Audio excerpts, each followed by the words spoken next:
Om Tat Sat.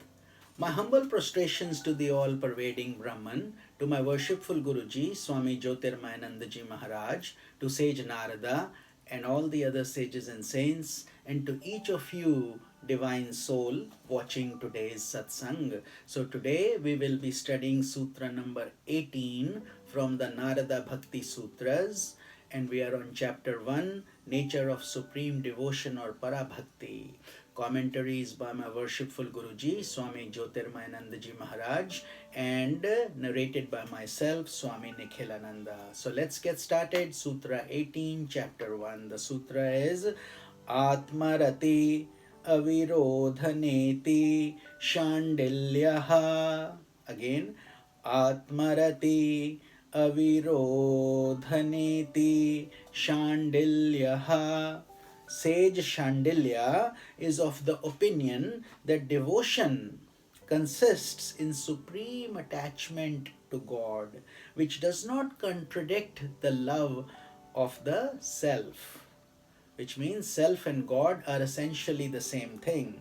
To sage Shandilya, who is the author of the Shandilya Bhakti Sutras, mere love of worship or actions of worship, as well as mere indulgences in divine stories, does not satisfactorily describe devotion.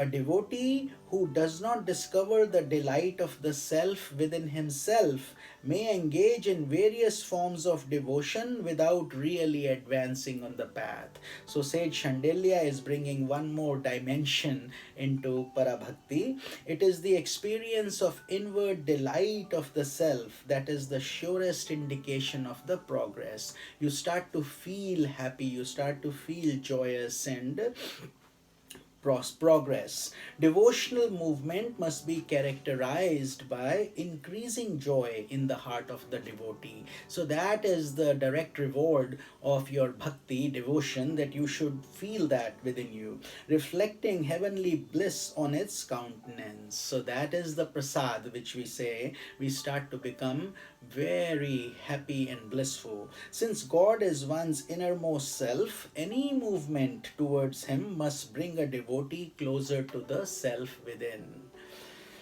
By surrendering to God, a devotee surrenders himself, his individual personality, intellect, heart, mind, and soul to his innermost essence, the self. So he realizes that the body, mind, senses, intellect, ego are all taking him to the external world, whereas his focus is now towards the self or in the internal world. So as the ego sense that separates the soul from the divine self is effaced, and that is why we say effacement of ego becomes very important on this holy path. A devotee becomes one with God, because as the ego is nothing but a smoke cloud. So as the cloud disperses, there is nothing but the sky. Ego is the same way, so it has to disperse gradually.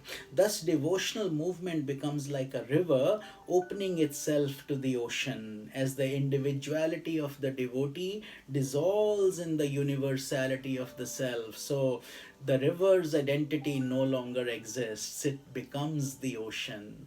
It becomes part of the ocean and loses itself. But in losing itself, it is gaining the entire ocean also.